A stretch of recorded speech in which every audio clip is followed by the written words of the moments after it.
இந்த உலகத்தில் எல்லாருக்கும் மகிழ்ச்சி தரக்கூடிய ஒரு பொருள் எது? இது ஒரு முக்கியமான கேள்வி. இந்த கேள்விக்கு பொருத்தமான ஒரு பதிலை உங்களால் சொல்ல முடியுமா? அதாவது கொஞ்சம் யோசித்து பார்த்தா பணம்னு சொல்லலாமா? இப்போ கையில் காசு இல்லாதவங்ககிட்ட ஒரு 10 ரூபாயை கொடுத்தா அது அவனுக்கு சந்தோஷத்தை கொடுக்கும்.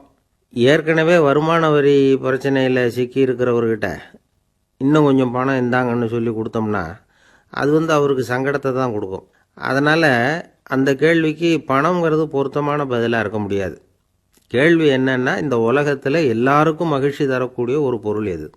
சரி, இனிப்புன்னு சொல்லலாமா? ஏன்னா எல்லாருக்கும் இனிக்க தானே செய்யும். அதுலேயும் ஒரு சிக்கல் இருக்குது. சர்க்கரை வியாதிக்காரங்களுக்கு அது என்ன சந்தோஷத்தையா கொடுக்கும்?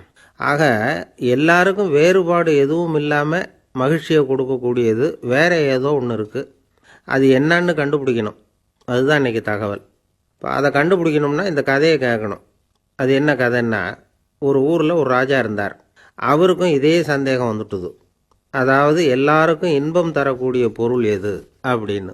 இதுக்கு பதில் தெரிஞ்சுக்கிறதுக்கு ஆசைப்பட்டார். சரி, அதுக்கு என்ன செய்யலாம்னு யோசனை பண்ணார். நாட்டு மக்களுக்கு பகிரங்கமாக ஒரு அறிவிப்பு கொடுத்தார். நம்ம நாட்டு மக்கள் இன்பம் தரக்கூடிய பொருள் எதுன்னு நினைக்கிறாங்களோ அதை கொண்டுகிட்டு வந்து அரண்மனையில் உள்ள கண்காட்சி மண்டபத்தில் வைக்கலாம்.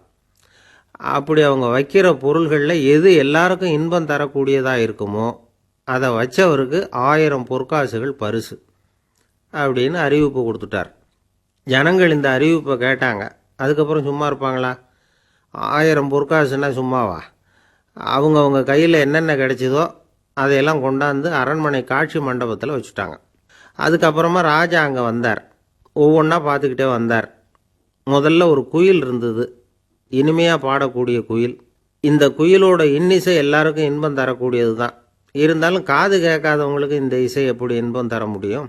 அதனால் இது சரியில்லைன்னு விட்டார். அடுத்தபடியாக போனார்.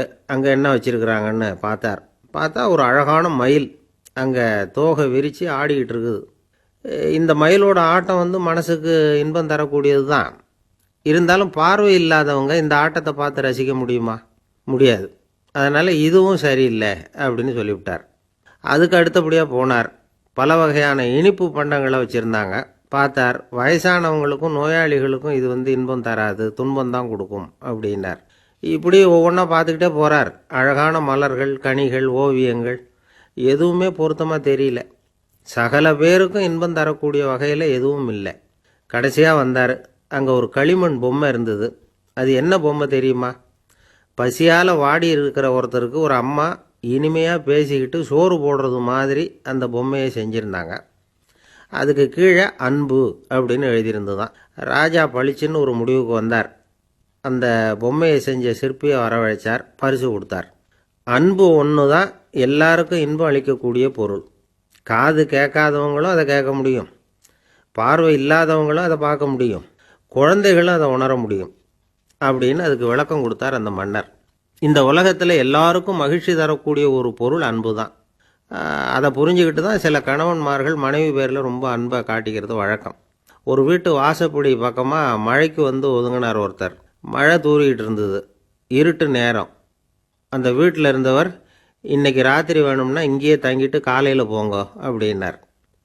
உடனே இவர் சொன்னார், ரொம்ப நன்றிங்க, ஒரு 10 நிமிஷத்தில் இதை வந்துவிடுறேன் அப்படின்னு சொல்லிவிட்டு எங்கேயோ ஓடினார். 10 நிமிஷம் கழித்து திரும்பி வந்தார். ஆமாம், எங்கே போயிட்டு வந்தீங்கன்னு கேட்டார் வீட்டில் இருந்தவர். நேராக எங்கள் வீட்டுக்கு போய் மனைவி கிட்ட இன்றைக்கி ராத்திரி இங்கேயே தங்கிக்கிறேன்னு சொல்லிவிட்டு வந்துவிட்டேன் அப்படின்னார் அவர். அன்பில் இது ஒரு ரகம்.